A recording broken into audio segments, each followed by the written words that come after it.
नमस्कार, मैं हुमायूं सिंह और आप देख रहे हैं नेक्स्ट 9 न्यूज। आज बात करने वाले हैं यूपी की सियासत को लेकर। जब से लोकसभा चुनाव खत्म हुए हैं और रिजल्ट आए हैं, पार्टियों में एक अलग तरीके की खलबली देखने को मिल रही है। यहाँ पर कहीं ना कहीं अब अस्तित्व की लड़ाई भी देखने को मिल रही है। जी हाँ, अब लगातार ये बात निकल कर आ रही है कि कौन किस पार्टी में शामिल होगा, क्योंकि इस बार के लोकसभा चुनाव में जिस तरीके से परिणाम आए हैं और पार्टियों को चौंकाने वाले नतीजे सामने आए हैं, ऐसे में अब कहीं ना कहीं एक दूसरे के साथ गठबंधन का रास्ता बनता हुआ दिखाई दे रहा है। जी हाँ, आपको बता दें, स्वामी प्रसाद मौर्य की अगर बात कर ले और संघमित्रा मौर्य और ऐसे तमाम चेहरे हैं जो कहीं ना कहीं इस बार के नतीजों से खुश नहीं है। और जनता ने जिस तरीके से इस बार फ्लिप मारा है, माना यही जा रहा है कि आने वाले चुनाव में अब जनता इन पार्टियों के लिए बड़ी मुश्किलें खड़ी कर सकती है। जी हाँ, इस बार का अगर चुनाव देखा जाए, बीजेपी 400 पार का नारा तो लगाती हुई नजर आई, लेकिन कहीं ना कहीं बस 240 सीटों पर सिमट कर रह गई। अब ऐसे में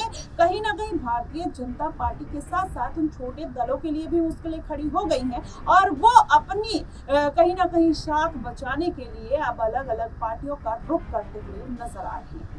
जी हाँ, अब यही अगर बात कर लिया जाए स्वामी प्रसाद मौर्य की, स्वामी प्रसाद मौर्य कुशीनगर सीट पर इस बार एक प्रत्याशी के तौर पर उतरते हैं। मात्र 24,000 वोट उनको मिलते हैं और उनको करारी हार का सामना भी करना पड़ता है। अब ऐसे में चंद्रशेखर आजाद उनके लिए कहीं ना कहीं एक रामबाण साबित हुए थे और उनके साथ गठबंधन की भी खबरें सामने आ रही थी।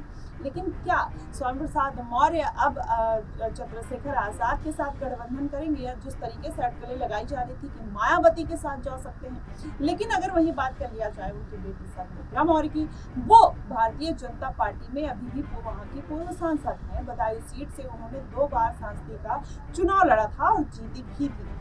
अब ऐसे में माना फिर यही जा रहा है कि इस बार के उपचुनाव में भारतीय जनता पार्टी संघमित्रा मौर्य को कोई बड़ी जिम्मेदारी फिर से दे सकती है। अगर ऐसा होता है तो क्या स्वामी प्रसाद मौर्य संघमित्रा मौर्य को बीजेपी में शामिल होने की सलाह देंगे या नहीं? क्योंकि इसके पहले जब भारतीय जनता पार्टी ने उनका टिकट काटा था, तब वो संघमित्रा मौर्य को लताड़ते हुए नजर आए। उन्होंने बोला कि ये कायरता इंसानी है, अगर टिकट कट गया है तो इसमें रोने की क्या बात है। अगर संघमित्रा मौर्य का कहीं ना कहीं बैकग्राउंड देखा जाए, जनता का जनाधार उनके साथ था, तभी वो 2 बार की सांसद रही। लेकिन इस बार बीजेपी ने अपने कैंडिडेट को बदल दिया और वहां से बीजेपी को हार का सामना करना पड़ा। अब ऐसे में कहीं ना कहीं संघमित्रा मौर्य का जो कद है वो पार्टी में बढ़ता हुआ नजर आ रहा है। वैसे में माना ही जा रहा है कि बीजेपी इस बार के उपचुनाव में संघमित्रा मौर्य को कोई बड़ी जिम्मेदारी दे सकती है और अब जो स्वामी प्रसाद मौर्य का रुख है वो भी कहीं ना कहीं बदलता हुआ नजर आ रहा है। और स्वामी प्रसाद मौर्य कहीं ना कहीं कंट्रोवर्सी के एक देवता माने जाते हैं। जी हाँ, इस बार अगर देख लिया जाए तो इस बार उन्होंने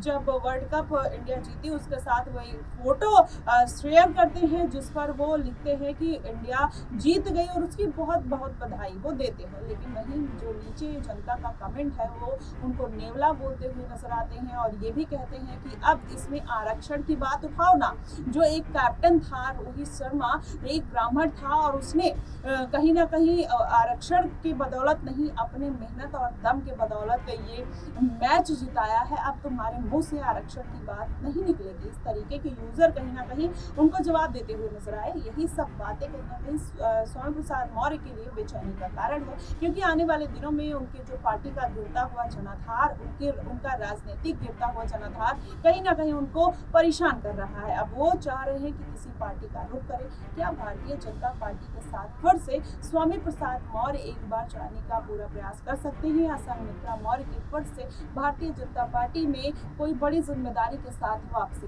हो सकती है? फिलहाल आपको क्या कुछ लगता है, आप हमें कमेंट बॉक्स में जरूर बताइएगा। फिलहाल के लिए बस इतना ही। देश और दुनिया की तमाम खबरों के लिए हमारे साथ बने रहिएगा नेक्स्ट 9 न्यूज में।